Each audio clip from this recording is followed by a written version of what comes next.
गांव के हरे भरे खेतों और पहाड़ियों के बीच बसा था पंचमपुर, जहां एक गरीब किसान रामलाल अपनी बेटी तारा के साथ रहता था। तारा की मां का देहांत तब हुआ था जब वह केवल 5 साल की थी। तारा अपने पिता की आंखों का तारा थी, लेकिन रामलाल का अकेलापन उसे खाए जा रहा था। गांव के दबाव में आकर उसने दूसरी शादी कर ली और उसके जीवन में आई सुगंधा, एक औरत जिसकी मीठी बातें और सुंदर चेहरा छुपा नहीं पाया कि वह अंदर से कितनी निर्दयी थी।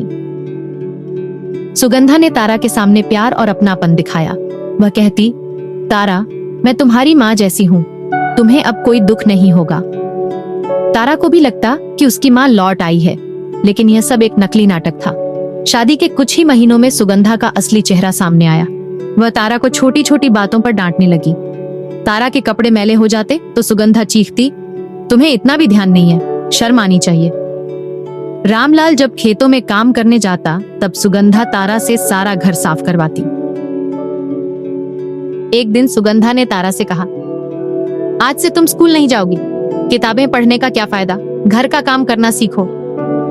तारा रो पड़ी, लेकिन पिता की गैर मौजूदगी में वह कुछ कर नहीं सकती थी। अब तारा का पूरा दिन खेतों में या घर के काम में गुजरता।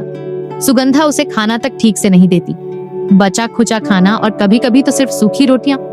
रामलाल को सुगंधा ने यकीन दिला दिया कि तारा ठीक है और अपने घर में खुश है। तारा के दुखों के बीच गांव में एक उम्मीद की किरण थी। उसका सबसे अच्छा दोस्त बंटी, जो पास के स्कूल में पढ़ता था, वह तारा को हर दिन मिलने आता और उसके लिए बगीचे से फल चुरा कर लाता। तारा, तुझे पढ़ाई छोड़नी नहीं चाहिए, बंटी ने एक दिन कहा। लेकिन मैं क्या करूं? तारा ने उदास होकर जवाब दिया। बंटी ने वादा किया कि वह तारा को गुप्त रूप से पढ़ाएगा। रात को जब सब सो जाते, बंटी तारा को पढ़ने में मदद करता। यह तारा के लिए राहत का समय होता। एक दिन सुगंधा ने देखा कि तारा बंटी से हंस हंस कर बातें कर रही है। उसे बहुत गुस्सा आया। उसने तारा को घर के अंदर बुलाया और कहा, अब से तुम उस लड़के से नहीं मिलोगी। जब तारा ने विरोध किया तो सुगंधा ने उसे बुरी तरह पीट दिया। उसके शरीर पर चोट के निशान साफ दिखाई दे रहे थे। लेकिन रामलाल जब घर आया तो सुगंधा ने कहा, तारा पेड़ से गिर गई थी। तारा की तकलीफें बढ़ती जा रही थीं, लेकिन उसके अंदर एक आग जल रही थी। एक रात उसने बंटी को अपने दिल की सारी बातें बताईं। बंटी, मुझे इस नरक से निकलना है।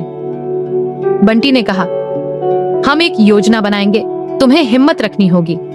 तारा ने गांव की सबसे बुजुर्ग महिला दादी जानकी से मदद मांगी। जानकी सबकी आदरणीय थी। तारा ने उनसे अपनी कहानी सुनाई। जानकी ने कहा, बेटी, सच्चाई को छुपाया नहीं जा सकता, मैं पंचायत बुलाऊंगी। सुगंधा की सच्चाई उजागर अगले दिन पंचायत में तारा और सुगंधा दोनों को बुलाया गया। जानकी ने सुगंधा से सवाल किए। पहले तो सुगंधा ने सब झूठ कहा, लेकिन जब बंटी ने तारा के शरीर पर चोट के निशान दिखाए और तारा ने अपनी आपबीती सुनाई तो सब सुगंधा के खिलाफ हो गए। यह औरत एक राक्षस है, एक गांव वाले ने कहा। रामलाल का दिल टूट गया। उसने कहा, मैंने तुमसे प्यार और विश्वास किया और तुमने मेरी बेटी को इतना दर्द दिया। पंचायत ने फैसला सुनाया कि सुगंधा को गांव छोड़ना होगा। उसे हमेशा के लिए पंचमपुर से बाहर निकाल दिया गया। रामलाल ने तारा से माफी मांगी और वादा किया कि अब वह उसे कभी अकेला नहीं छोड़ेगा। तारा की जिंदगी में नया अध्याय शुरू हुआ। अब वह स्कूल जाने लगी और अपने सपने पूरे करने के लिए मेहनत करने लगी। बंटी उसका सबसे बड़ा सहारा बना रहा। तारा ने साबित किया कि वह कितनी मजबूत है और किसी भी मुश्किल का सामना कर सकती है। यह कहानी संघर्ष, हिम्मत और न्याय की मिसाल है।